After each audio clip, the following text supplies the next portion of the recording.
Bienvenue à notre tout premier webinaire organisé par le Comité du projet régional d'approvisionnement et de lutte contre l'insécurité alimentaire. Ça fait longtemps qu'on avait envie d'organiser une activité comme ça. Donc, on est vraiment très content de vous permettre cette opportunité-là aujourd'hui.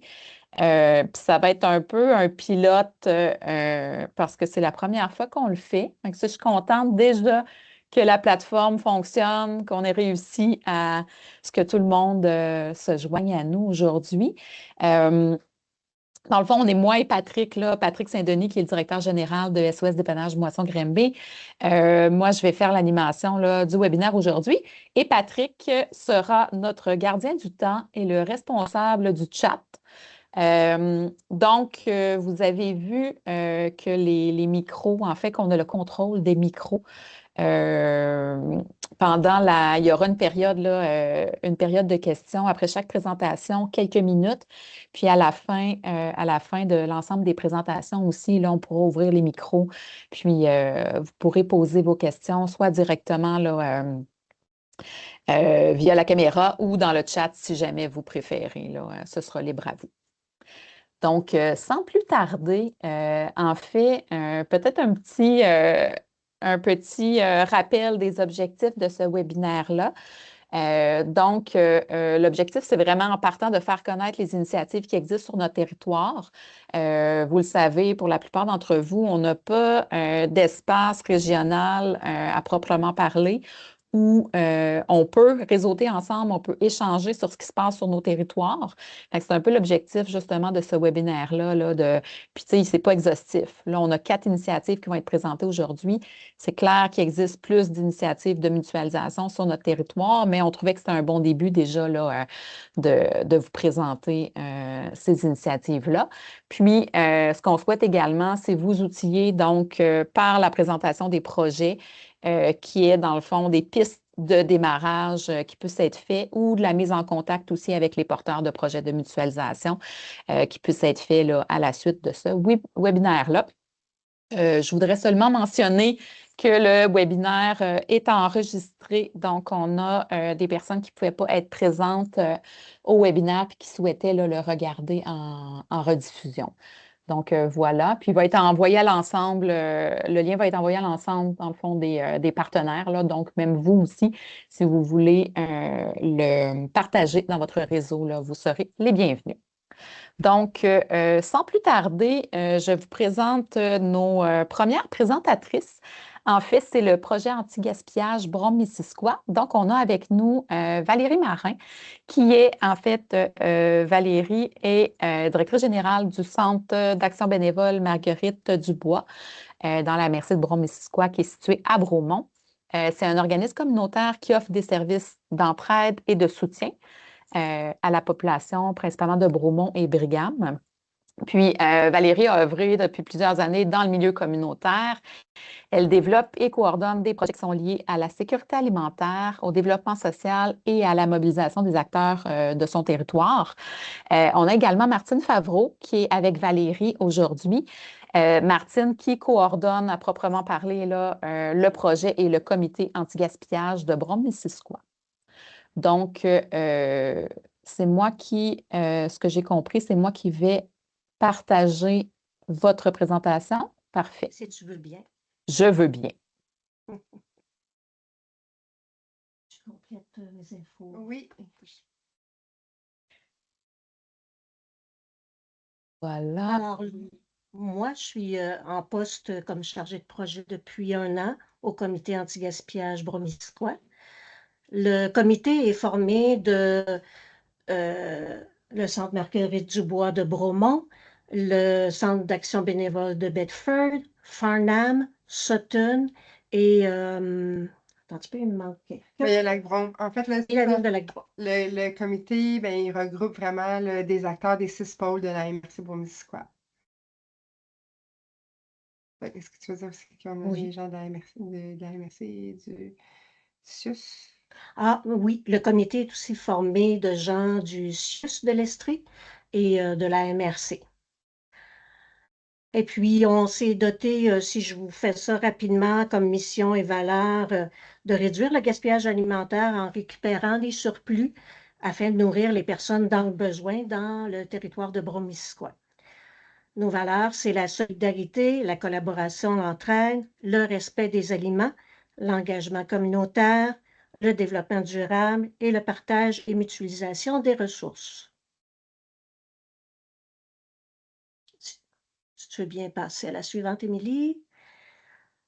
En chiffres, un petit peu l'année passée, ce qu'on a eu, c'est on a 23 fermes qui sont engagées avec nous, qui nous donnent leur surplus, 18 entreprises, dont beaucoup d'épiciers. On a ramassé l'an dernier, je fais ça vite parce qu'on a 10 minutes, 15 000 kilos de fruits et légumes chez les maraîchers, 34 000 kilos chez les épiciers, 8 000 kilos de viande, 16 000 kilos de boulangerie, 10 000 kilos de denrées sèches et 18 000 kilos d'œufs et de produits laitiers pour un total de 101 000 kilos de nourriture qui aurait pris le chemin du dépotoir. Ça a permis de préparer 24 500 kilos de repas, ce qu'on partage avec les autres centres d'action bénévole. Et ça implique 82 bénévoles pour 11 600 heures de bénévolat. Grosso modo, voici l'image de l'an dernier. Sans nos partenaires, on n'existe pas. Alors, nos marchés métro et IGA sont des grands collaborateurs dans les 6 pôles de Brome-Missisquoi. On a Mais c'est ça. d'autres choses. Mais en fait, là, on survole un petit peu. On a des restaurateurs, des commerçants qui sont aussi qui ont un pied à terre dans les différents pôles. Donc, vous en avez quelques-uns ici là, qui participent à la campagne anti-gaspillage.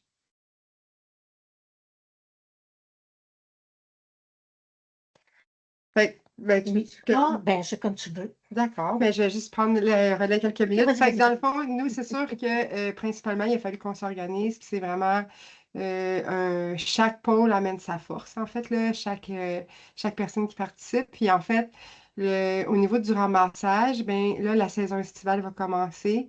Donc fin juin. Donc à partir de fin juin, une fois par semaine, les différents, c'est surtout des CAM, s'organisent, vont chercher les surplus chez les maraîchers, les ramènent à l'endroit où on sépare les légumes à Coinsville. Puis là, en fait, tout le monde prend un peu selon ses besoins. Et ce qui reste, c'est renvoyé dans les 3 cuisines de transformation du territoire. Donc, il y a une cuisine à Bromont, il y a une cuisine à Coinsville et une à Farnham. Et comme Martine disait, bien, l'ensemble de ce qui est transformé, chaque cuisine en garde une portion pour ses usagers et le reste là, est repartagé dans les 3 autres pôles qui n'ont pas de cuisine de transformation sur le territoire. Puis le fait d'échanger dans un point central à Cowansville, ben, ça permet une plus grande variété. Si par exemple un territoire a reçu plein de tomates, l'autre a plein de concombres, ben, au lieu de retourner chacun chez eux avec plein de tomates, plein de concombres, ben, ça permet que les paniers dans les différents centres d'action bénévole ben, ont des légumes variés. Alors, encore une fois, sans eux, on n'existe pas. Nos maraîchers, quelques-uns de nos maraîchers qui participent. Puis pour moi, c'est toujours important, derrière le don, il y a des personnes qui ont décidé de donner.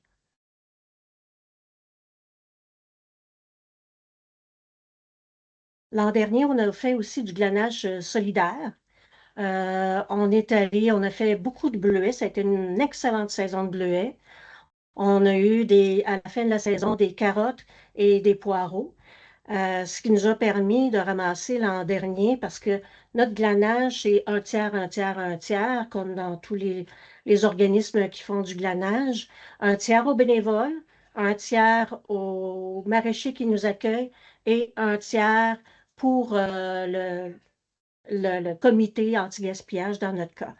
Ce qui fait l'an passé 348 kilos de bleuets, 30 kilos de poireaux et 320 kilos de carottes qui nous sont revenus suite au glanage.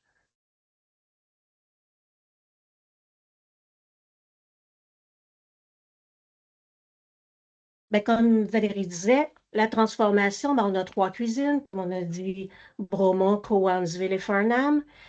L'an dernier, on a transformé nos anti-gaspillages qui ont été redonnés par les commerces, qui nous ont été donnés par les maraîchers, par notre récolte de glanage, 24 500 kilos de repas préparés dans nos cuisines et qui sont échangés avec les autres centres d'action bénévoles qui n'ont pas de cuisine. C'est là où on partage nos denrées, sont partagées entre nous et nos capacités de transformation. Ceux qui ont des cuisines fabriquent pour ceux qui n'en ont pas et on s'échange le tout.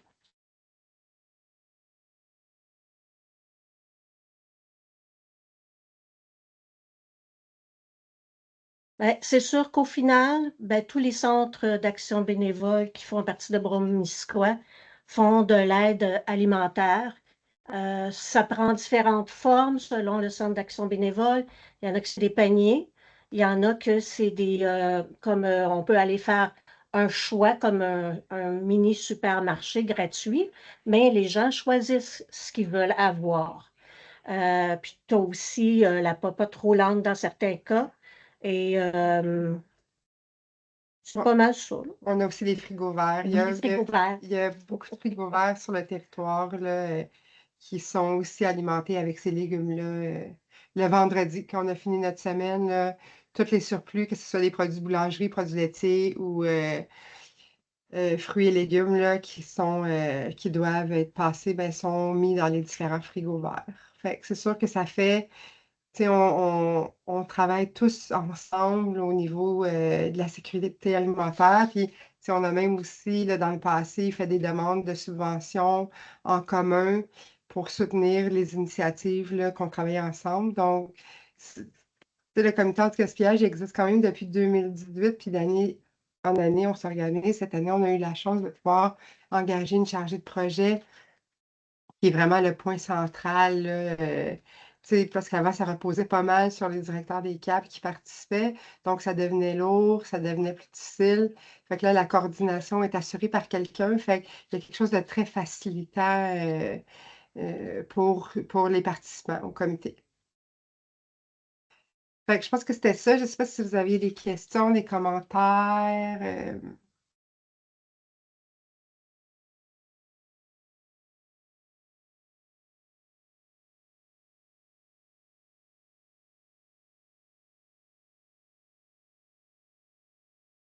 J'ai vu la main de Nancy levée. Ah, Nancy, tu peux activer ton micro.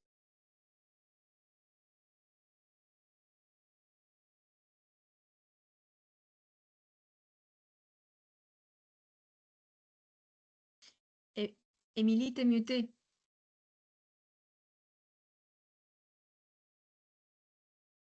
Mon micro était aussi fermé, donc Nancy, tu ne m'entendais pas. Normalement, tu devrais pouvoir ouvrir. Yes, super. On devrait t'entendre, Nancy, mais on ne t'entend pas. parce qu'il faut qu'elle ouvre son micro.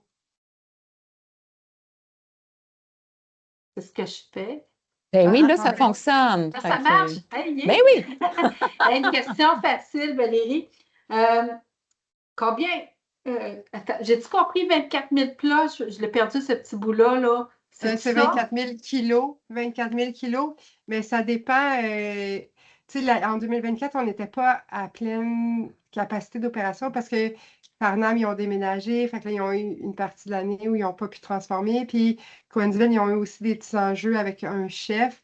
Fait que c'est sûr qu'en moyenne, là, tu sais, il faut regarder, mais c'est sûr que le nombre de portions individuelles, c'est aussi des chiffres qu'on a. Comme nous, tu sais, Bromont, là, je ne vais pas dire une niaiserie, mais je pense qu'on n'est pas loin des 14 000 plats préparés que nous, on a redistribués là, sur le territoire. Mais c'est en kilos là, que ça a été nommé, pas en portions. OK. Puis, ce que je voudrais savoir, là, j'ai compris que cette année, vous avez engagé une chargée de projet, mais dans tes cuisines, pour tout faire cette transformation-là, vous êtes combien d'employés?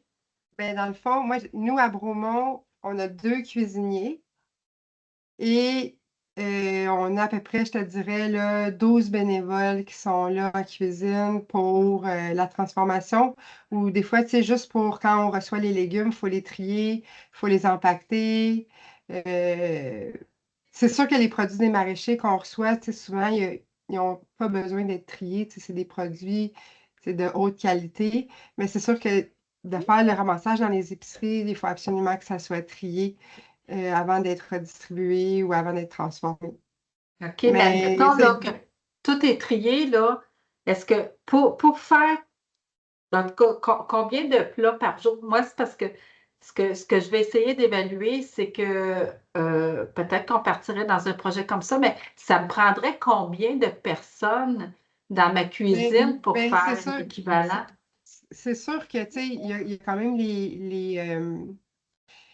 tu sais, c'est les chefs qui cuisinent quand même, là. Tu sais, c'est eux autres qui sont au fourneau, au four, tu sais, qui préparent les recettes et tout ça. Mais c'est sûr que les 12 bénévoles qui sont en cuisine, ben, tu sais, ils vont couper les légumes, ils vont les laver, ils vont les préparer, ils vont empaqueter les plats. Fait que je te dirais que nous, quand même, là, c'est à peu près entre 125 et 150 plats qui sont faits par jour de transformation. Mais on n'est pas à 5 jours de transformation, là. Puis c'est ça. Le reste, c'est vraiment des bénévoles pour préparer, empaqueter. Tu sais,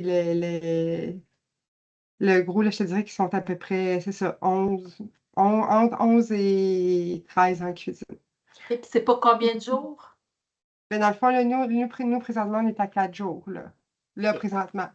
Mais c'est sûr que là, avec la saison estivale qui va commencer, puis là, nous, cette année, on va avoir une chambre congélateur aussi là, pour pouvoir conserver plus de légumes pour l'hiver, là, parce que c'est sûr que l'hiver, ça, c'est un enjeu, là, l'approvisionnement en légumes pour la transformation.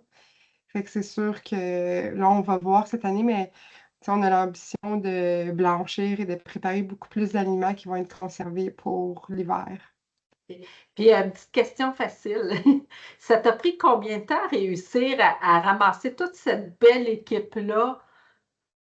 Tu sais, j'ai déjà essayé d'avoir des bénévoles pour aller faire du glanage, puis ça a été difficile, là. Il y a même, tu sais, vu que c'est comme des appels à la dernière minute, tu peux-tu aller à telle place?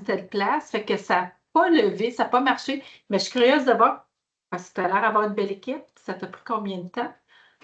Ben, c'est sûr que nous, tu sais, on est déménagé au Vélodrome en 2021, puis je te dirais que ça se construit un peu d'année en année, tu sais, on devient plus organisé, on est plus conscient de nos besoins. Fait, je te dirais que peut-être ça, 5 ans, tu sais, le temps qu'on arrive à ce qu'on est capable de faire aujourd'hui, ben ça a été comme du essai-erreur. Puis c'est sûr que pour le glanage, c'est un enjeu d'avoir des bénévoles qui sont à pied levé. Puis nous, c'est sûr qu'on en a quelques-uns dans notre banque de bénévoles ici, que eux, tu sais, quand on les rencontre, tu sais, ils disent, ah, moi, tu me... c'est des gens qui vont plus offrir un aide ponctuelle, mettons, eux autres, ils veulent pas d'horaire. Tu sais, ils se disent, quand tu as un besoin, appelle-moi. Mais c'est sûr qu'une chance qu'on a une chargée de projet parce que c'est sûr qu'à un moment donné, ça fait beaucoup de choses à rajouter sur la liste, mais c'est certain que c'est moins facile d'avoir des bénévoles pour le glanage. C'est nous aussi, c'est ça. C'est trop maintenant tout de suite, tu sais. Mais je te OK. dirais, par expérience l'an passé, ça n'a pas été tellement. J'en ai eu une partie qui était des gens des centres d'action bénévole, mais comme il en manquait, moi, j'ai fait appel à tous. Puis je pense que je suis allée chercher une autre catégorie de gens qui veulent s'impliquer en se disant, ben moi, je ramène pour ma famille, parce que là, j'ai eu des petites familles qui sont venues au Bleuet. C'est le plaisir de repartir avec sa portion aussi chez soi, puis de pouvoir aussi aider. Fait que je pense qu'on est allé chercher par ça une autre catégorie de gens qui veulent s'impliquer, mais qui ont aussi une part de denrées à retourner à la maison. Mais merci Parfait. beaucoup. Merci Nancy. Maria, peut-être si tu as une petite question Oui, je vais raccourcir rapide. très rapidement. Avez-vous du financement, des subventions qui vous aident à fonctionner? Ben, c'est sûr que on a eu du financement dans les années. Il y a souvent des programmes autant au provincial qu'au fédéral. Mais encore là, c'est pas des subventions qui sont récurrentes.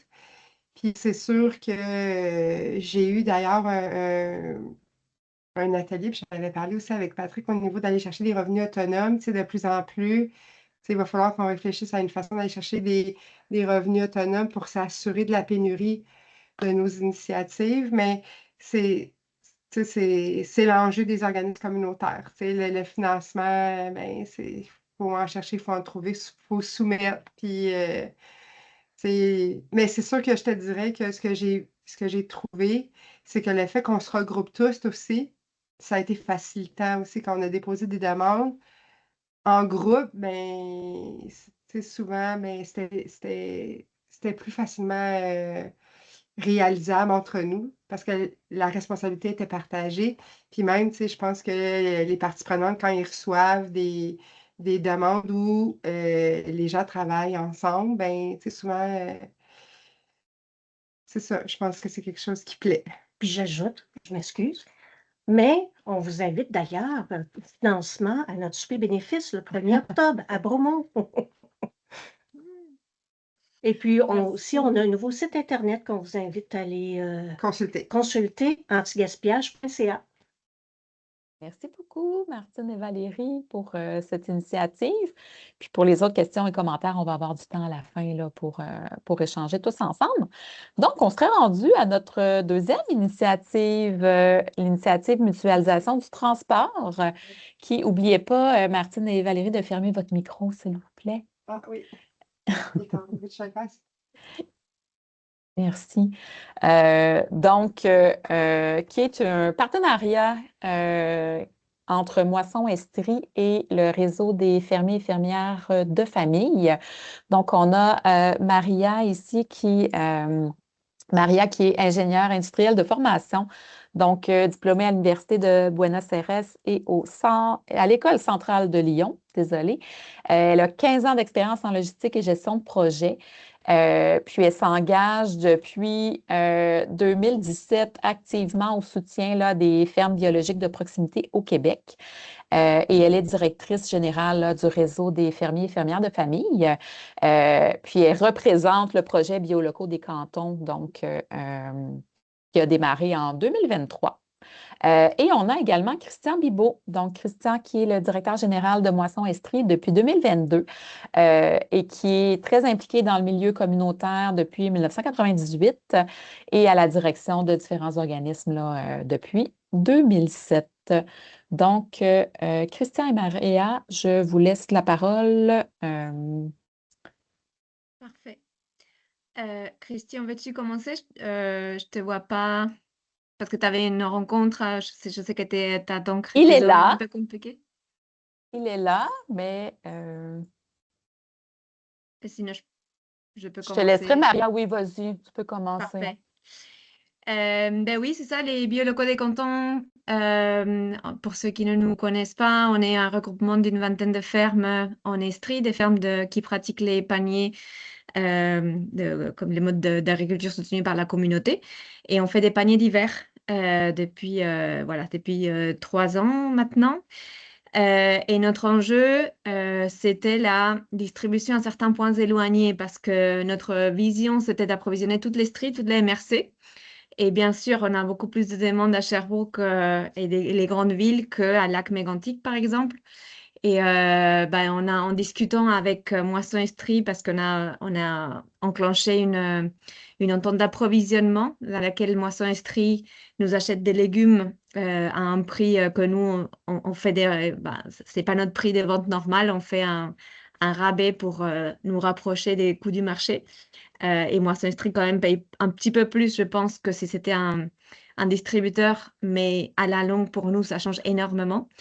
Donc, en parlant de cette entente de légumes sur laquelle je vais vous parler après, on a découvert aussi la possibilité de mutualiser les transports parce que Moisson Estrie a un camion et il livre dans toutes les régions de l'Estrie. Donc, on a fait un projet pilote l'hiver dernier pour Lac-Mégantic qui était un point pour nous le plus difficile avec un peu de demande et des grosses distances. Donc, on a profité des camions de Moisson Estrie. Ils allaient une fois par mois, sauf que nous, on livrait tous les 15 jours. Donc, on a convenu que nous, on paierait 700 $ pour un run de livraison supplémentaire pour qu'ils aillent aux 15 jours comme nous, on avait besoin. Donc, finalement, ben, voilà, on a payé pour 6 livraisons, mais les paniers se sont rendus 12 fois, surtout l'hiver. Et bah, je pense que c'était gagnant-gagnant parce que, en tout cas, Christian pourra donner son point de vue après. Je crois que c'était utile pour Moisson Estrie. De notre côté, c'était bien pratique de nous réorganiser le route des livraisons. Et on explore de voir comment on pourrait même mutualiser plus l'hiver prochain, ce qui nous permettrait de réduire la taille du camion qu'on va louer, qui est pour nous un coût clé dans notre budget. Donc ça, c'est un petit peu les grandes lignes. Est-ce que, Christian, veux-tu ajouter quelque chose? Est-ce que vous m'entendez bien? Oui. Bon, je vais faire du mieux que je peux, là. Je suis dans un corridor obscur du cégep de Sherbrooke, au bout de mon cellulaire. Donc, on va y aller comme ça. Pour dire l'idée de la mutualisation, d'abord, il faut y trouver des avantages. Il faut que ce soit un gagnant-gagnant. On ne mutualise pas quand il y en a un qui tire plus de profit de la situation qu'un autre. Donc, il faut vraiment être capable de trouver la bonne formule dans ce sens-là. Maintenant, gagnant-gagnant, ça ne veut pas juste dire en argent. Des fois, on peut être gagnant-gagnant sur l'aspect financier. Des fois, c'est une question de gestion de ressources humaines. Des fois, c'est une question de ressources matérielles. Donc, des fois, on gagne du temps en mutualisant. On partage des outils concrets en mutualisant. Donc, ça peut être tout dans cette formule-là où on analyse les bienfaits, mettons, d'un projet mutualisé. Dans le cas avec fermiers, fermières de famille, puis avec Biolocaux des cantons, bien, il y avait plusieurs avantages pour Moisson Estrie. D'abord, l'avantage, je vais essayer de changer de place, là, c'est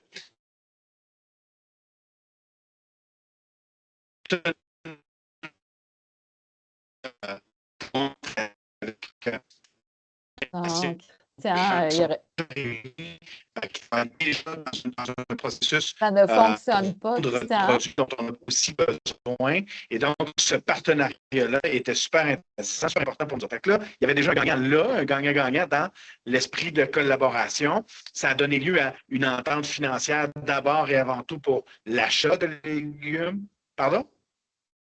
Ça va? Ça va pas très bien. Non, il n'aurait pas fallu que tu Est-ce bouges que vous au m'entendez? départ. Moyennement. Est-ce que vous m'entendez? Est-ce que vous m'entendez? On t'entend. Est-ce que y a quelqu'un qui peut me répondre? Est-ce que vous m'entendez?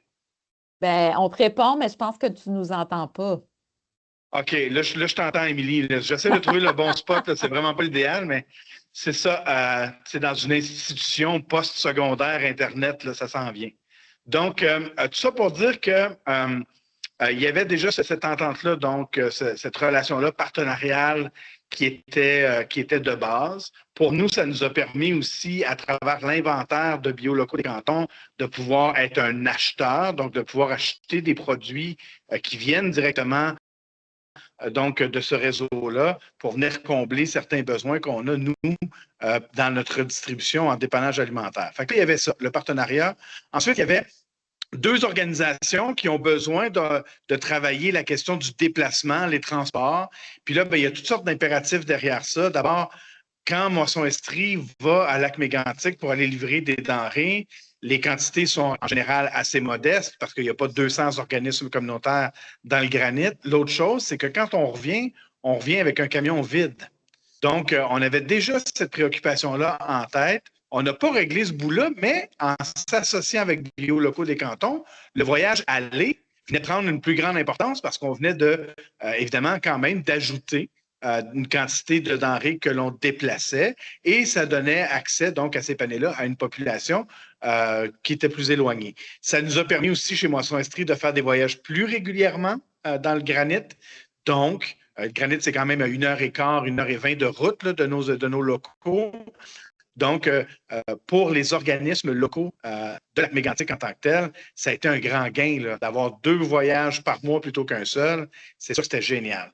Fait qu'il y avait encore là un avantage là. Puis pour BioLocaux, ben, il y avait un avantage d'avoir un transport qui est fourni sans avoir à le faire eux-mêmes. Donc, ils n'avaient pas à faire ce fameux aller-retour-là ou ces fameux allers-retours-là.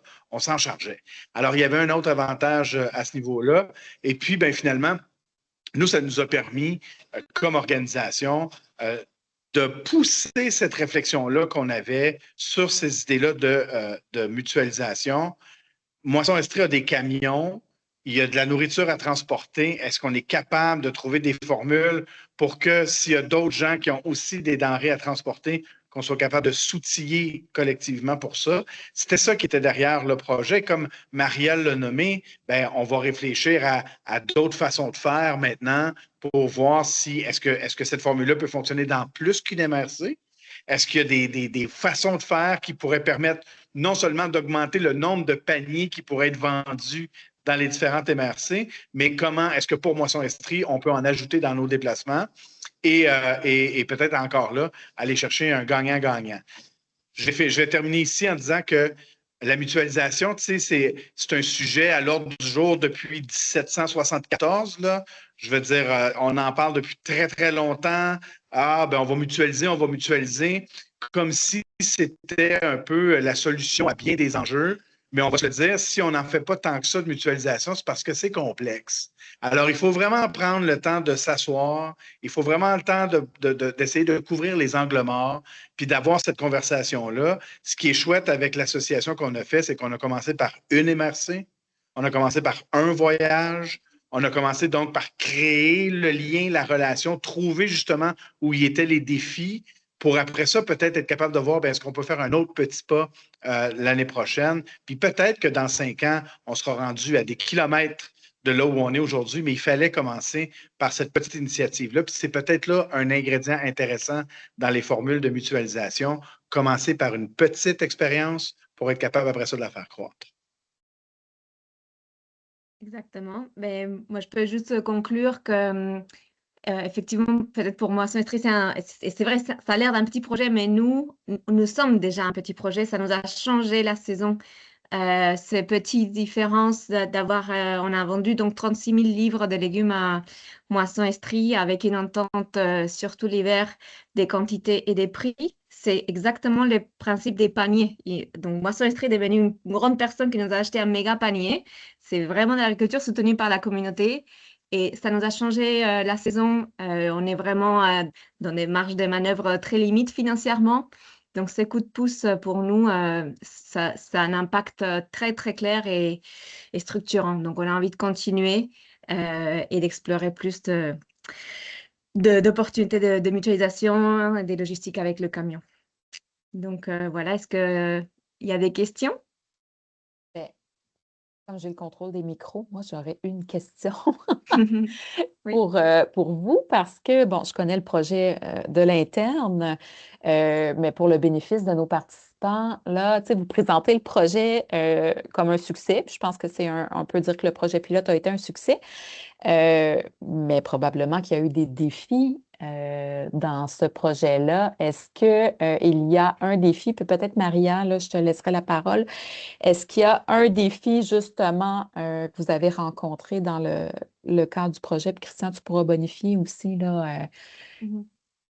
Ben, c'est sûr qu'on a dû adapter nos manières de faire un petit peu. Pour nous, le défi, on doit faire des paniers prémontés pour les gens à Lac-Mégantic. On aimerait que ce soit un marché dans lequel nous, on peut revenir avec les légumes.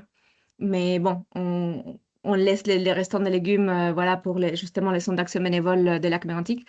Les défis aussi, c'est financier parce que même effectivement, c'est vrai, ça nous coûte 700 $. Je pense que si on le faisait nous, ça nous coûterait un peu moins.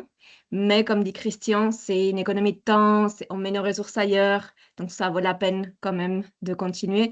Le défi, c'est que nous, on ne vend pas assez des paniers à Lac-Mégantic pour couvrir les frais de transport et nos dépenses, mais on a envie de continuer à explorer. Donc voilà, c'est ça, je dirais de mon côté. Ben, il y a des défis organisationnels et opérationnels, hein. On change nos façons de faire. Fait que forcément, qui dit changement dit ajustement. Il a fallu faire parfois des petits tangos, là, des petits mouvements de danse. C'est arrivé qu'on s'est marché ses pieds parce dans la communication, il y avait des enjeux.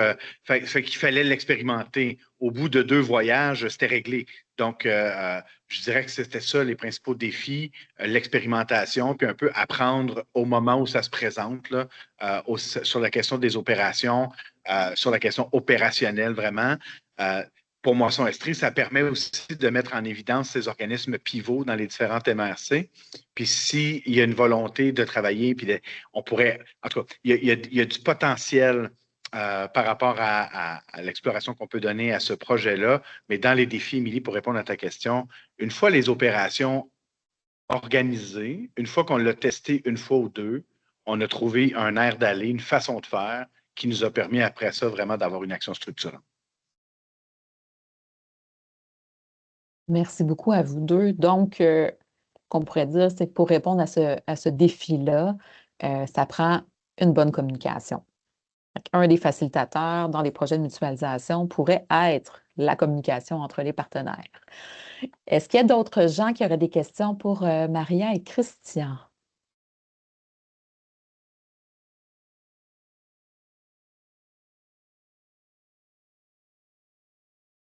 Je ne vois pas de main levée. Donc, on va partir, on va passer avec notre troisième initiative, donc, qui est le projet Mon sac de légumes locaux. Donc, on a Véronique Gagnon qui est avec nous. Donc, Véronique qui est agente de développement agroalimentaire à la MRC du Val-Saint-François. Et on a Louis Gauthier également qui est avec nous pour parler du projet. Donc, Louis qui est conseiller en développement économique là, à la MRC des sources. Donc, je vous laisse la parole. Oui, ben bonjour tout le monde. Je suis bien contente d'être ici aujourd'hui pour vous parler du projet Mon sac de légumes locaux. Est-ce que vous m'entendez bien? Tout est beau. C'est ça, je voulais juste savoir, Émilie, on a combien de temps environ? Bon, normalement, 10 minutes. 10 minutes. Parfait. Ça peut être 10 minutes-ish, tu sais. Ça peut être quelques minutes de plus, là. On a du lousse, un petit peu. Ah, bon, parfait.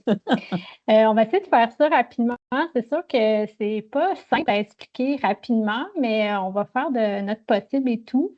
D'abord, c'est ça, j'étais avec Louis Gauthier, qui est dans la MRC des Sources. Juste préciser avant tout que c'est un projet qui est une collaboration entre la MRC des Sources et la MRC du Val-Saint-François. C'est deux MRC qui sont limitrophes, en fait. Et ce projet-là découle, dans le fond, des chantiers sur la sécurité alimentaire et les systèmes alimentaires qu'il y avait eu dans chacune des MRC là, dans 2024, 2025 pour, dans le fond, c'était des sous de la santé publique là, qui nous permettaient de faire des forums. Puis ce projet-là est issu, entre autres, là, du forum qu'il y avait eu dans la MRC des Sources où il y avait eu un constat là, d'accessibilité aux légumes qui était ressorti, puis une idée de sac de légumes disponible pour la population. Et puis après ça, la MRC du Val-Saint-François s'est joint à l'initiative là, pour joindre nos forces aussi là, dans ce projet-là, parce que nous aussi, dans le Val-Saint-François, on avait aussi des producteurs maraîchers qui venaient compléter aussi l'offre là, qu'il y avait dans la MRC des Sources. Donc, voilà. Et puis, j'ai une petite présentation. Là, est-ce que je peux partager? Oui. Donc, je vais partager tout ça.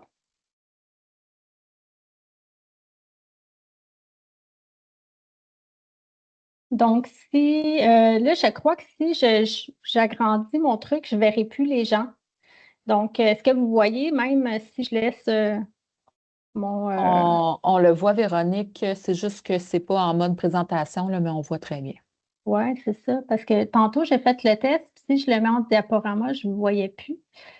Donc, je peux essayer, là. Ah oui, je vous vois. OK, parfait. Génial.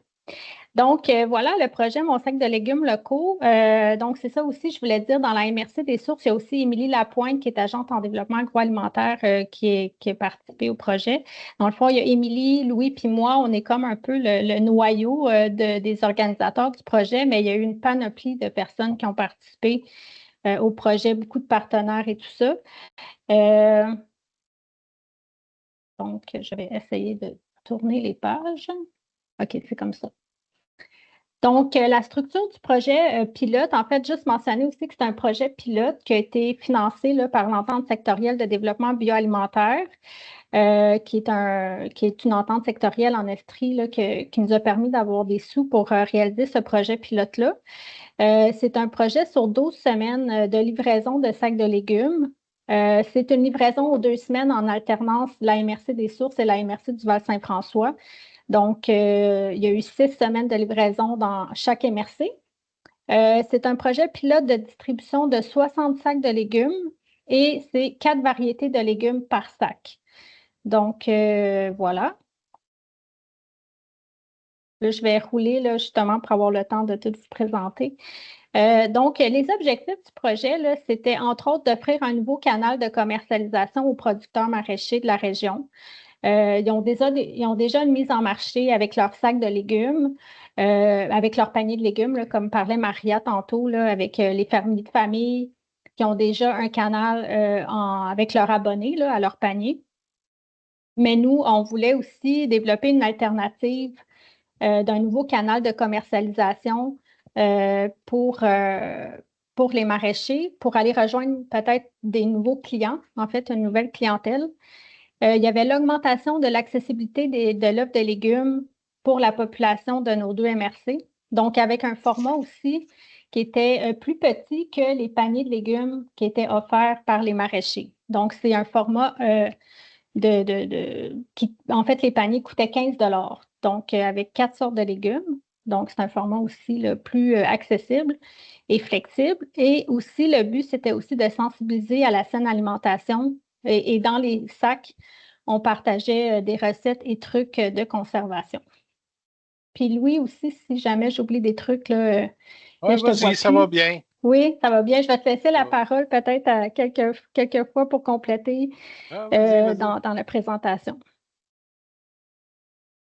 Donc, voici un peu le schéma du projet là, qu'on a réalisé.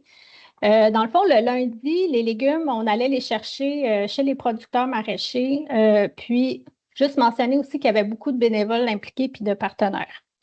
Donc, on avait une personne qu'on a pu payer là, pour faire cette étape-là, d'aller sur les fermes chercher les légumes le lundi. Et le mardi, les légumes allaient au cab de Val-des-Sources là, dans un grand caveau réfrigéré.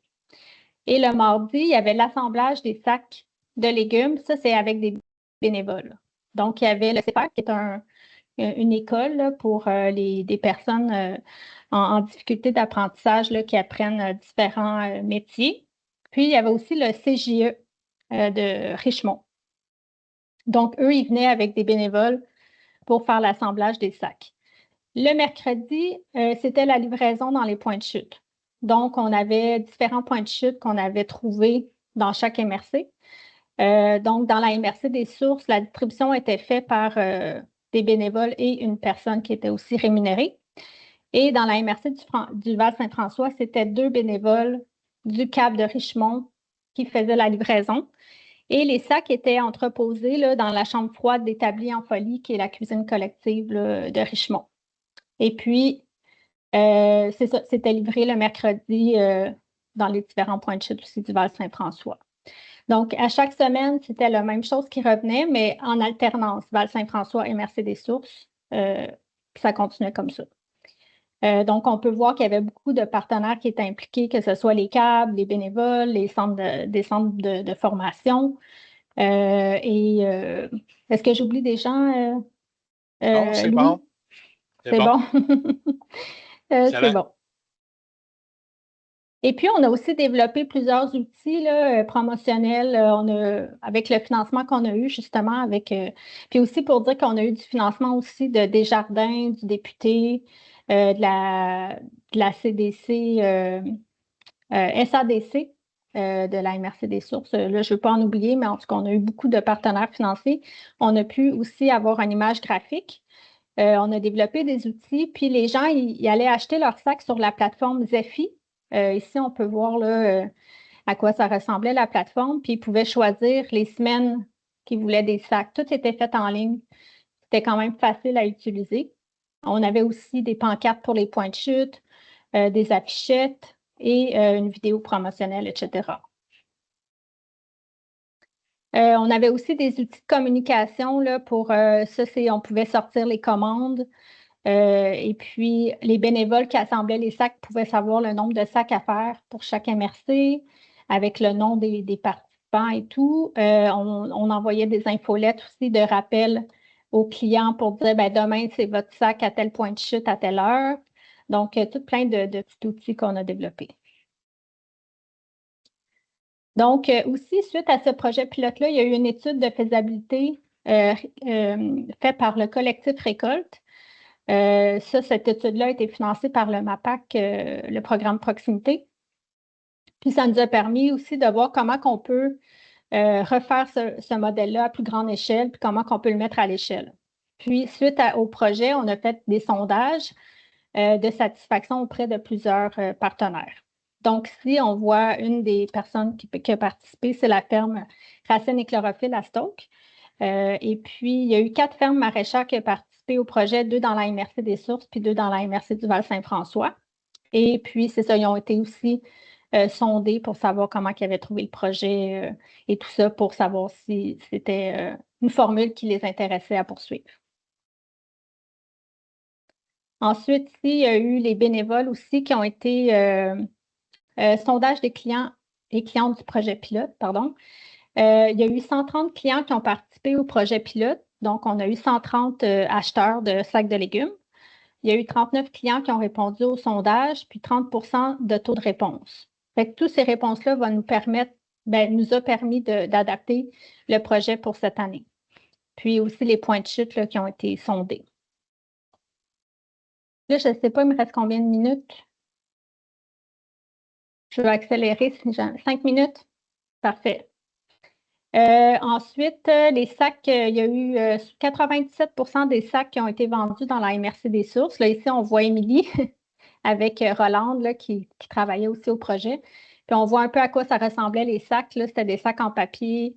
Et on voit un peu le contenu du sac aussi, des carottes, des haricots, des tomates, des patates et tout. 73 des sacs qui ont été vendus dans le Val-Saint-François. Puis, tous les légumes qui n'ont pas été vendus, on avait trouvé une alternative pour les vendre à des restaurants ou des cafétérias.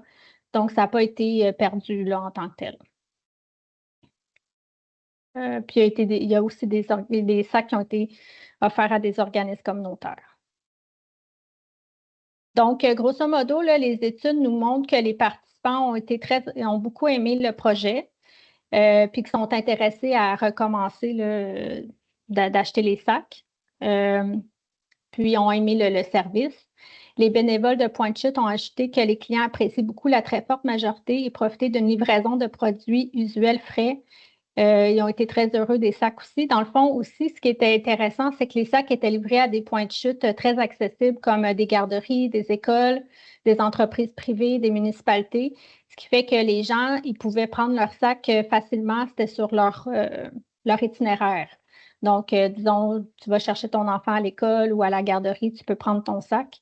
Donc, on visait des points de chute accessibles. Puis, on veut aussi mentionner que c'est complémentaire aussi au marché public et aux autres offres des maraîchers. On voulait une offre complémentaire et aussi aller trouver une clientèle qui n'est pas, comment dire, qui n'est pas nécessairement habituée d'aller dans les marchés publics ou autres. Donc, on visait d'aller rejoindre plus largement, puis peut-être des gens qui n'ont pas l'habitude nécessairement d'acheter localement, qu'avec ce projet-là, ils vont prendre l'habitude, puis ils vont peut-être même aller consommer encore plus localement dans le futur.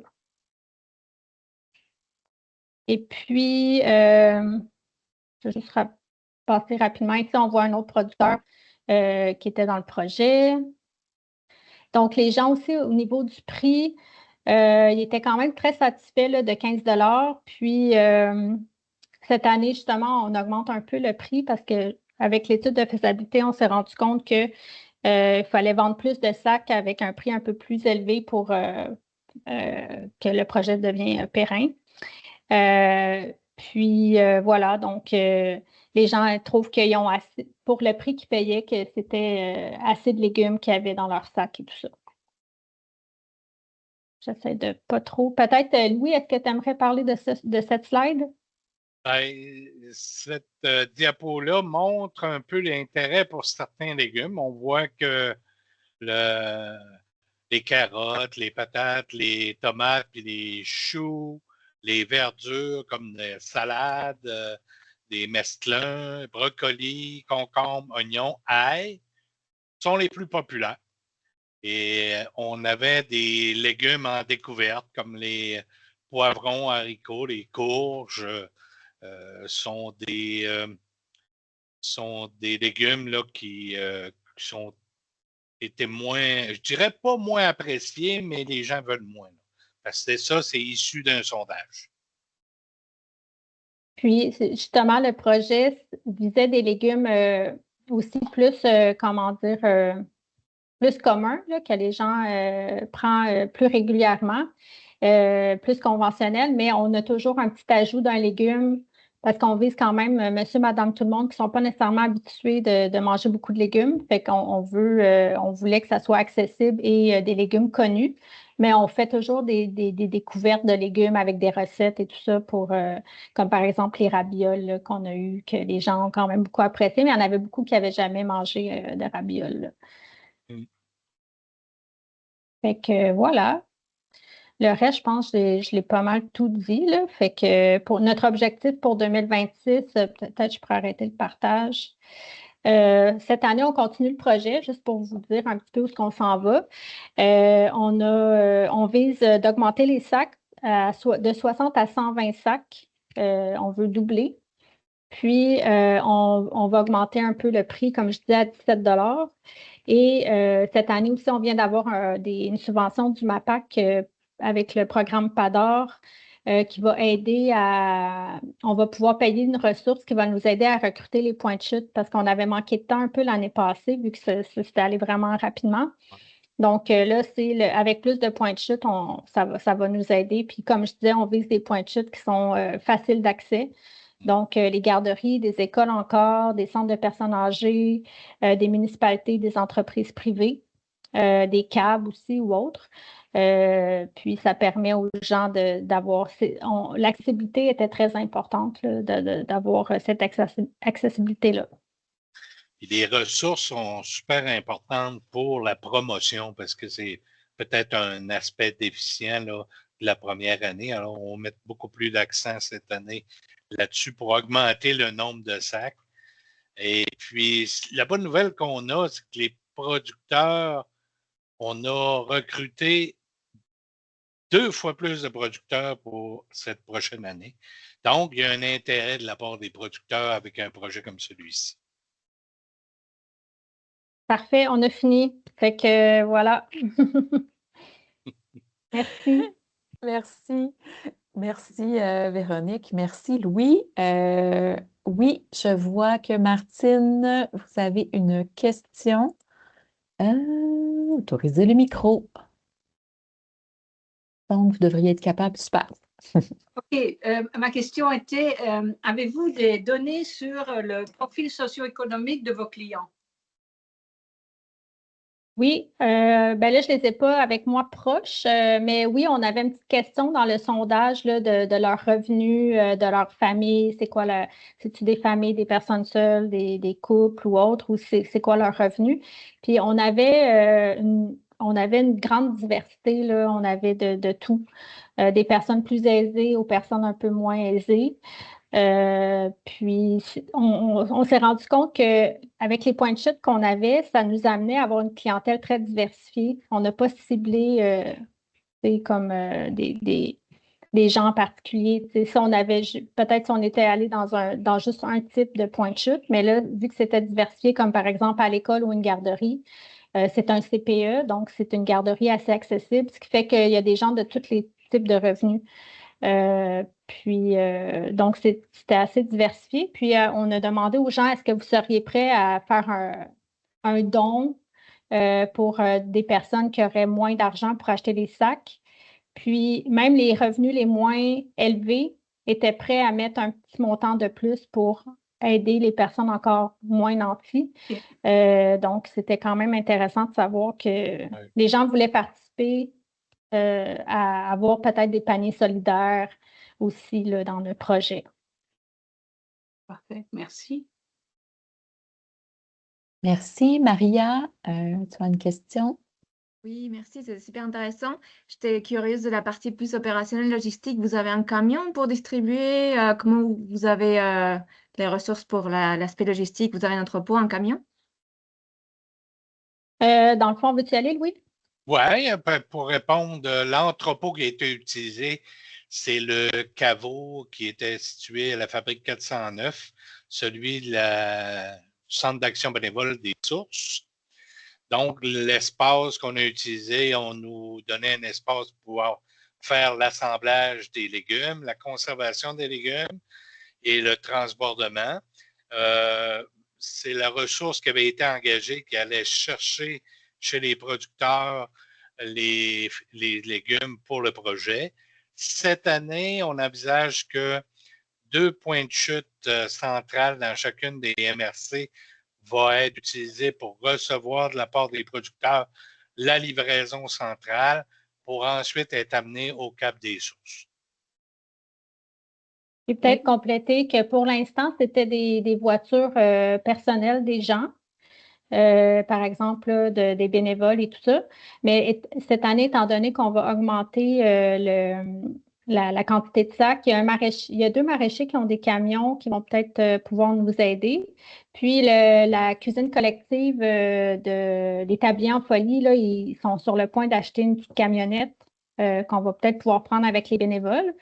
Puis, dans la MRC des Sources, il y a aussi un camion là, qui pourra peut-être être pris, qui est partagé, là, qui appartient au CAB de Val-des-Sources. Donc, on est en train de voir les possibilités, mais on a quand même des options là, d'avoir accès à des petites camionnettes pour la livraison. Et j'ai une deuxième question par rapport à comment vous organisez l'achat des légumes. Est-ce que vous prévoyez le contenu des paniers maintenant pour tout l'été ou est-ce que c'est semaine par semaine que vous appelez, vous dites là, je t'achète ça à tel prix? Les producteurs ont été sondés pour l'approvisionnement. Ils ont soumis leur disponibilité et le comité a fait un choix et l'assemblage est déjà prévu pour chacune des 2 semaines par 2 semaines.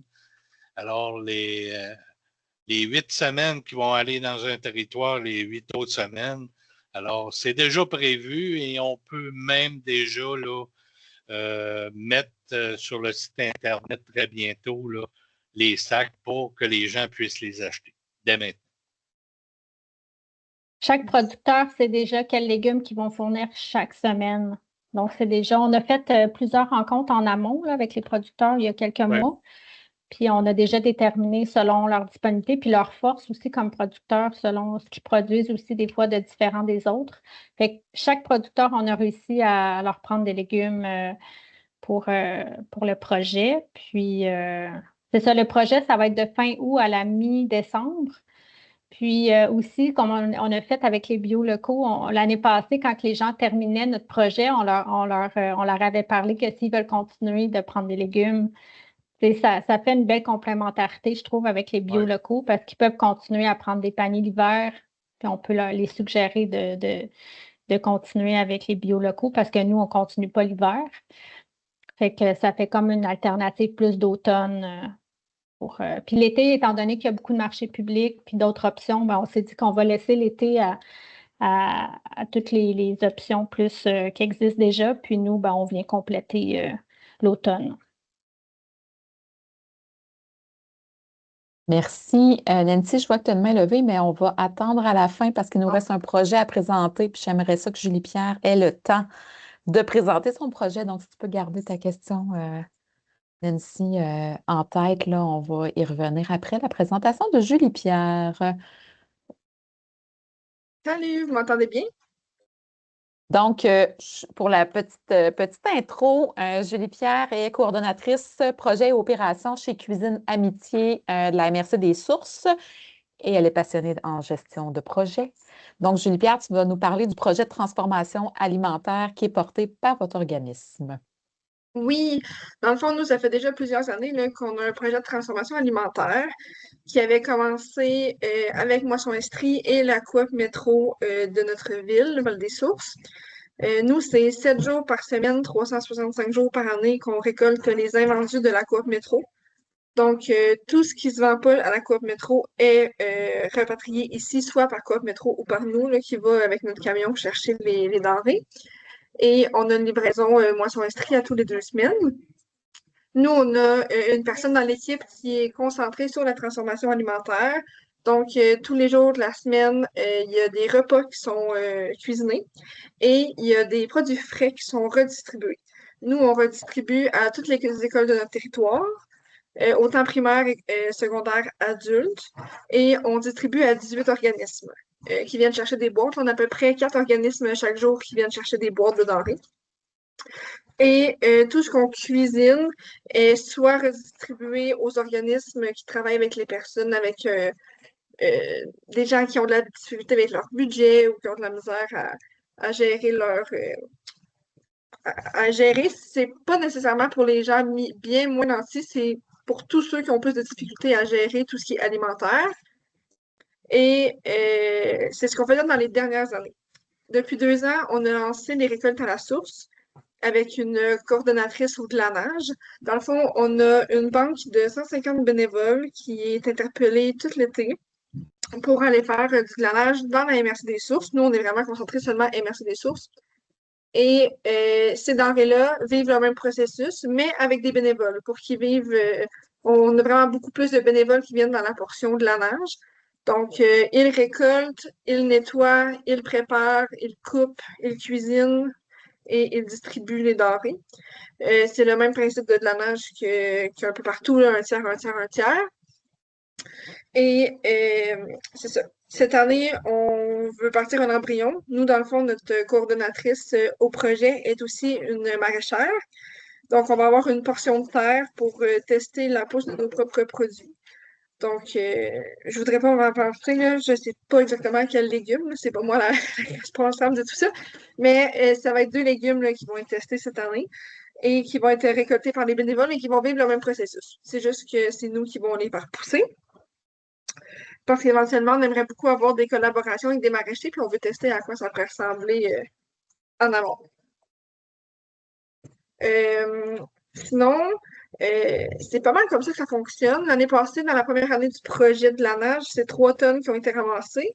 Cette année, c'est 6 tonnes. Donc, on a doublé.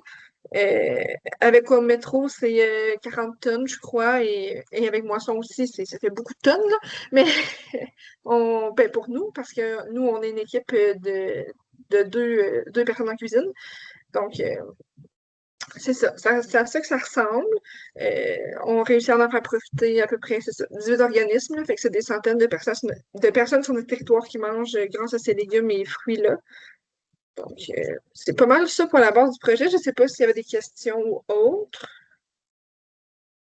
Bien, Julie-Pierre, merci beaucoup pour la présentation. Est-ce que tu veux nous parler un petit peu plus de l'aspect mutualisation? Est-ce que vous travaillez, parce qu'il y a d'autres organismes sur votre territoire, est-ce que vous travaillez en partenariat avec ces organismes-là? Puis si oui, est-ce que tu peux nous en parler un petit peu? Un peu comme le même principe que Louis disait, nous aussi, là, on a une collaboration avec notre centre d'action bénévole qui est responsable du caveau communautaire. Donc, nos produits sont entreposés dans ce caveau-là. Nous, on a notre propre camion de livraison, donc on ne participe pas avec eux pour ça. Sinon, tous les organismes, c'est beaucoup des gens de leurs organismes aussi qui vont faire du bénévolat. Eux vont transporter aussi, les organismes vont nous aider à faire du transport. Les écoles aussi, c'est une école en particulier qui vient, puis souvent ça va être dispatché dans toutes les écoles du territoire. Fait que c'est beaucoup du travail d'équipe parce que on ne pourrait pas tout faire avec notre équipe, mais c'est beaucoup du partage de personnel, du partage d'équipement, de temps. Aussi, nous, avec les produits qu'on fait, on les revend aux caveaux communautaires. Ils ont aussi une épicerie solidaire, donc on vend l'épicerie solidaire. On est un des grands partenaires. Donc, tout ce qui est alimentaire, ça fait un grand roulement. C'est tout. On touche un peu à tout, là, puis on aide un peu à tout faire rouler. C'est ce que je dirais.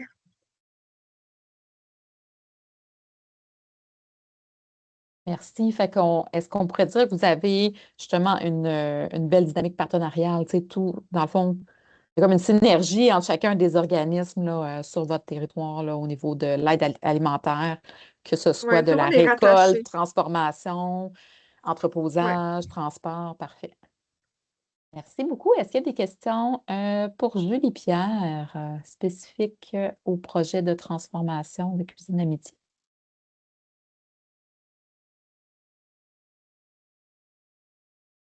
Je ne vois pas de main levée. Donc, on aurait plusieurs minutes pour échanger. Moi, j'ai des questions, mais avant, je laisserai la parole à Nancy qui avait une question pour Véronique et Louis. Je te laisse la parole, Nancy. C'est vraiment une question facile. Je me posais comme question pour les paniers à 15 là, les sacs à 15 est-ce qu'on peut dire que c'est pour une personne pour une semaine? Tu sais, au niveau des quantités, là, ça ressemble à quoi? Je dirais que c'était quand même assez généreux, là. C'était 3 livres de patates, 2 livres de carottes. Donc, déjà, ça, c'était récurrent dans chaque sac, les patates puis les carottes. Fait que c'est ça. Tu sais, il y en a qui n'arrivaient pas à toutes les prendre puis qu'ils ont accumulé puis qui en ont eu longtemps après, là.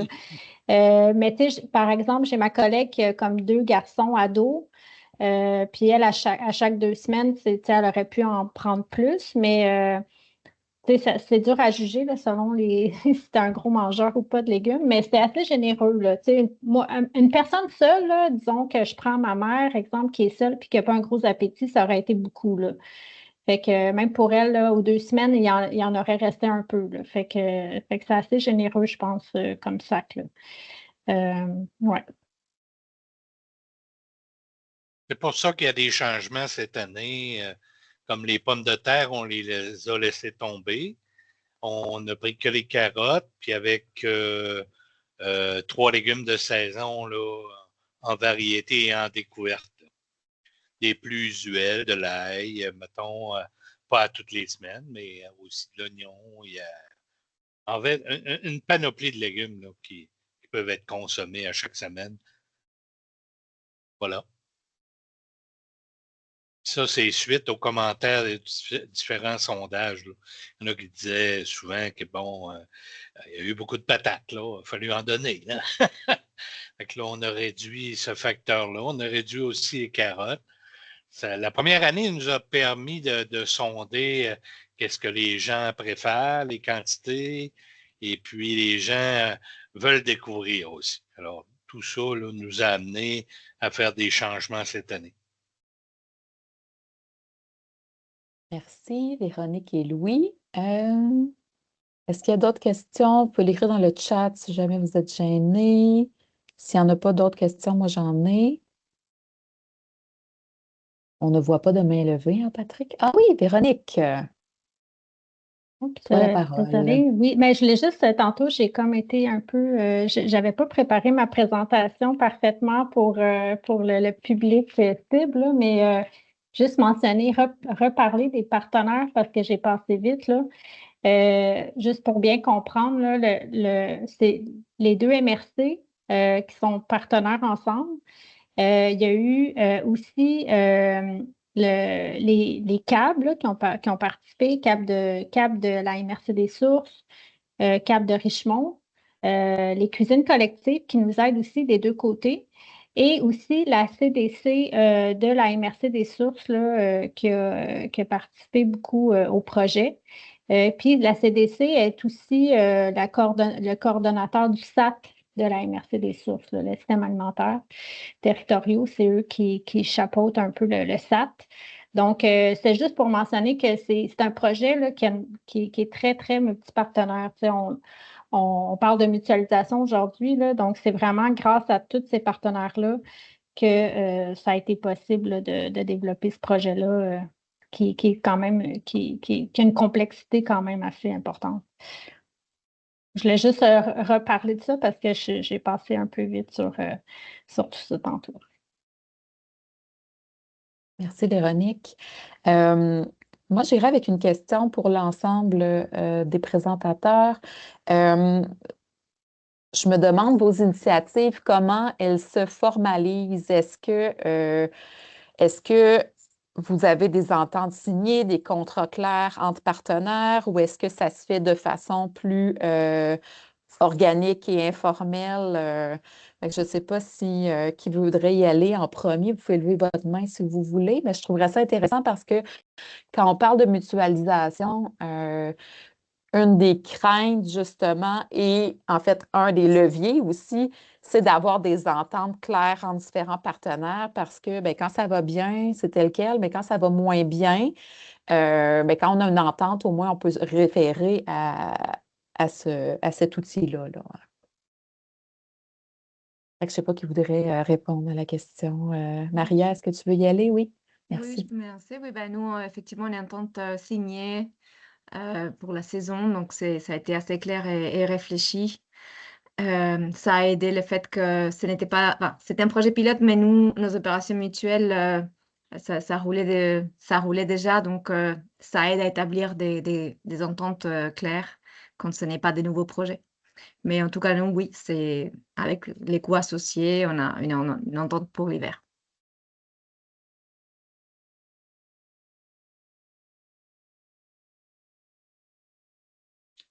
Est-ce que Louis, tu voulais y aller ou... Ah, Martine. Ouais.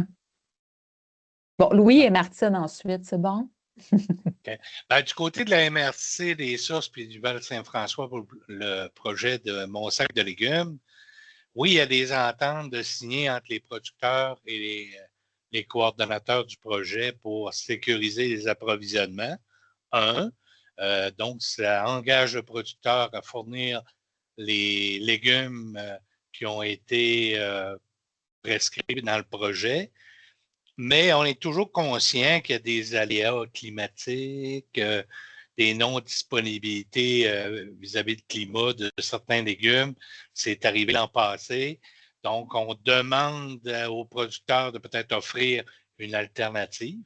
C'est arrivé qu'une semaine ou deux, il y avait un autre légume de proposer en cours de route. On est conscient de ça. Les producteurs aussi en sont très conscients qu'il peut y arriver des changements en cours de route. Mais oui, il y a des engagements avec les partenaires du projet. De notre côté, anti-gaspillage, peut-être que c'est différent parce que c'est en forme de don. Donc, nous, on n'a pas de signature avec nos maraîchers. C'est au bon vouloir. On n'a pas non plus de signature entre les centres d'action bénévole. C'est un comité qui s'était déjà formé initialement pour avoir l'anti-gaspillage vraiment en partage entre tous les CAM. Et c'est des ententes présentement qui ne sont pas signées, sauf qu'on est en train de faire une structure un petit peu plus officielle par écrit. Merci, Véronique. Nous aussi, c'est le même principe là, pour tout ce qui est de la nage. Là, pardon. Pour tout ce qui est de la nage, là, c'est le même principe. Surtout avec les gens qui sont pas maraîchers, là, les gens qui ont seulement des grands jardins ou des arbres nourriciers sur leur terrain, c'est le même principe.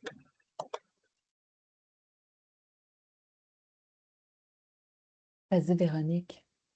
Oui, peut-être que je rajouterais qu'on a aussi, peut-être pas des ententes, mais des processus qu'on a élaborés, autant pour les points de chute, un peu comme c'est quoi les responsabilités, comment ça fonctionne, pour les aider comme en tant que point de chute à gérer, dans le fond, les sacs. On a aussi un processus pour les assemblages, pour les bénévoles, comment fonctionner. Puis cette année, on va les améliorer aussi là, au niveau des normes là, à respecter, au niveau de l'hygiène et salubrité, au niveau de tout ça, de faire attention à certaines choses. Puis, on essaie d'avoir des outils comme ça là, qui peuvent aider dans les différents processus, là, les bénévoles et tout ça.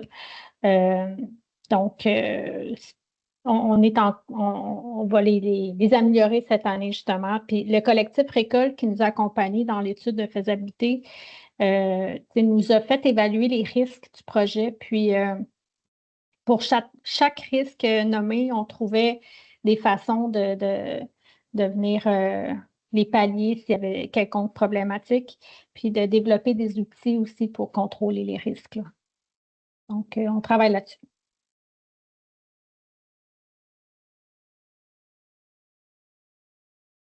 Merci beaucoup. Est-ce qu'il y a d'autres participants qui ont des questions pour nos présentateurs ou commentaires, suggestions, partages? Je vois que la foule est timide. Donc, moi, j'ai une autre question. Peut-être pour terminer, bon, le nerf de la guerre, c'est souvent la pérennisation des projets, vous le savez, là. Si vous aviez comme porteur de projet un élément à adresser qui permettrait d'assurer une pérennisation, puis là, je vous mets au défi de ne pas dommer le financement, parce qu'on le sait que c'est vraiment, bon, c'est un enjeu majeur. Ça ne veut pas dire qu'il n'est pas important, mais au-delà du financement, ce serait quoi l'élément, en fait, qui doit être pris en compte pour que ces projets-là puissent être pérennisés? Merci.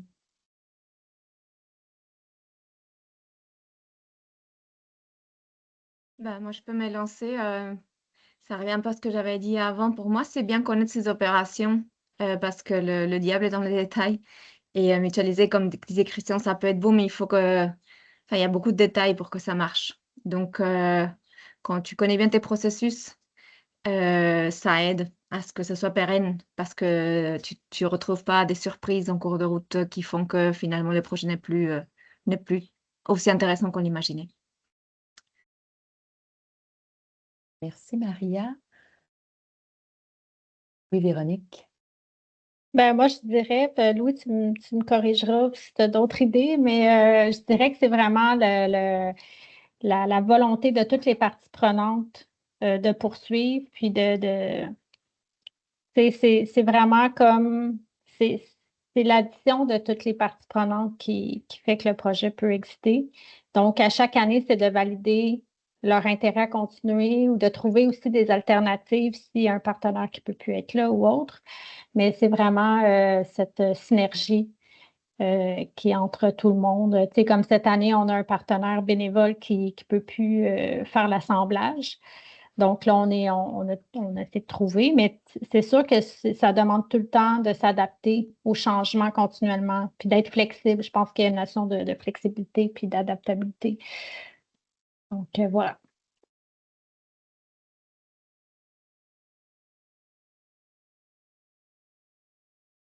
Est-ce que, Martine, tu veux ajouter quelque chose par rapport à votre projet qui roule quand même de votre côté depuis plusieurs années? Est-ce qu'il y a un élément clé pour assurer la pérennisation?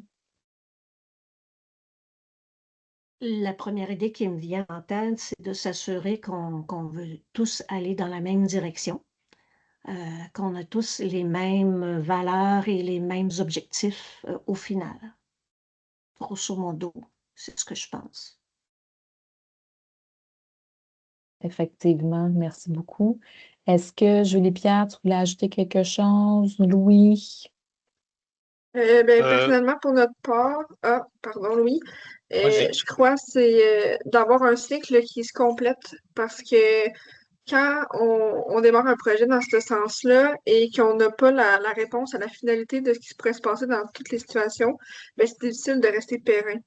Comme j'expliquais, nous, soit qui est redonné ou qui est revendu. Donc, le fait de toujours avoir le cycle de la fin qui est booké, ben, ça l'empêche rester pris, là, pas de rester pris avec nos produits, mais de rester pris avec toutes les questions qui peuvent survenir ou toutes les choses qui peuvent moins bien fonctionner. C'est ce que je dirais. Pour faire suite, le projet est un projet pilote pour mon sac de légumes locaux. Le but des deux MRC, c'est de développer un concept de mise en marché d'achat local qui était en droite ligne dans les priorités annuelles des deux MRC. C'est pour ça que les deux MRC se sont mis ensemble. Le but, c'est pas de pérenniser au niveau des MRC, mais que les producteurs puissent prendre la balle au bon pour utiliser ce concept-là pour faire de la mise en marché par la suite. Et on va sortir les éléments au niveau du projet pilote pour sortir des données pour donner aux producteurs par la suite le moyen de pérenniser ce concept-là. Déjà, il y a une fruiterie dans notre territoire qui a pris la balle au bon puis qui a développé son propre concept de sac de légumes. Ce qui est parfait, dans le fond, c'était un peu le but visé, mais on aimerait plus que les producteurs prennent ce concept-là puis aient accès à une nouvelle clientèle autre que les paniers de légumes, où les légumes sont beaucoup plus abondants dans les paniers de légumes, mais c'est un peu le but qu'on avait recherché, non seulement pour augmenter l'accessibilité à des produits locaux comestibles, mais aussi que les producteurs puissent se servir de ce concept-là pour en faire leur mise en marché. Voilà.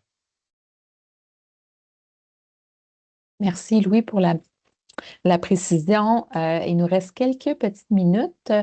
Martine, je vois que vous avez une main levée. Est-ce que vous avez une intervention à faire?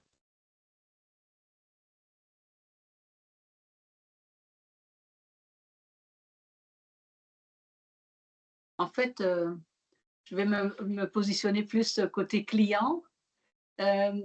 L'important, c'est la constance toujours, qu'il y ait une constance dans la qualité, une constance dans l'approvisionnement. Donc, pour justement enraciner le concept. Parce que si ça dure le temps d'une ou deux saisons, donc de devenir un classique, ça prend du temps, il ne faut pas se disperser. Ouais. Le concept est intéressant, mais vu la durée de vie des fermes maraîchères, c'est un vrai défi. Donc, c'est vraiment important que ce soit chapeauté par une entité stable. Parce que pour avoir travaillé beaucoup avec des maraîchers locaux, s'il y a bien une chose qui n'est pas pérenne, c'est bien ça. Donc, ça, c'est vraiment, je crois, le principal défi, parce qu'ils sont très fragiles aux aléas météorologiques ou, en tous les cas, c'est un métier de haute voltige. Hein. Donc, moi, c'est plutôt côté client.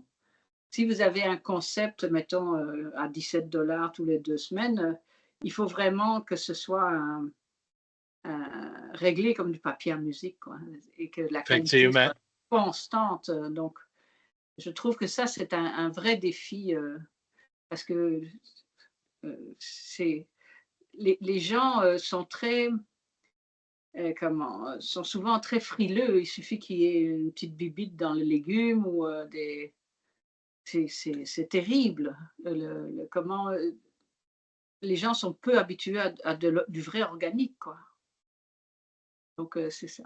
Donc, tout ce que je voulais mentionner, c'est vraiment la constance. Oui. Une offre constante, oui.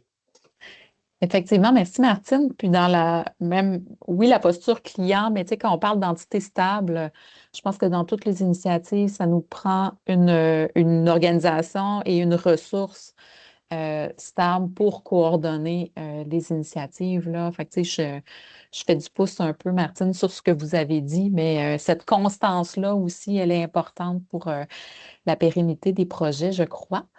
Donc, si on n'a pas d'autres questions, Patrick, est-ce qu'il y avait questions ou commentaires dans le chat? Non, ça va? Donc, on va pouvoir se quitter. J'espère que vous avez apprécié ce premier webinaire-là sur la mutualisation. En fait, on aimerait qu'il y ait une suite à ce webinaire-là. On travaille actuellement avec d'autres partenaires pour qu'il y ait une suite à l'automne. Donc, on ne vous en dit pas plus parce que ce n'est pas encore clairement canné, la formule de cette activité-là. Mais suivez vos courriels. Donc, au courant de l'été, là, vous allez avoir des nouvelles justement par rapport à la suite des choses. Fait que ça, c'est un peu une mise en bouche. Puis, il y aura d'autres activités un peu plus formalisées et concrètes. Donc, j'en profite pour remercier nos présentatrices et présentateurs pour ces belles initiatives-là. J'espère que ça vous a inspiré. Vous allez recevoir par courriel là, le lien vers l'enregistrement, comme je vous l'ai dit. Donc, n'hésitez pas à partager dans vos réseaux. Puis, on va vous envoyer aussi un petit sondage là, de satisfaction pour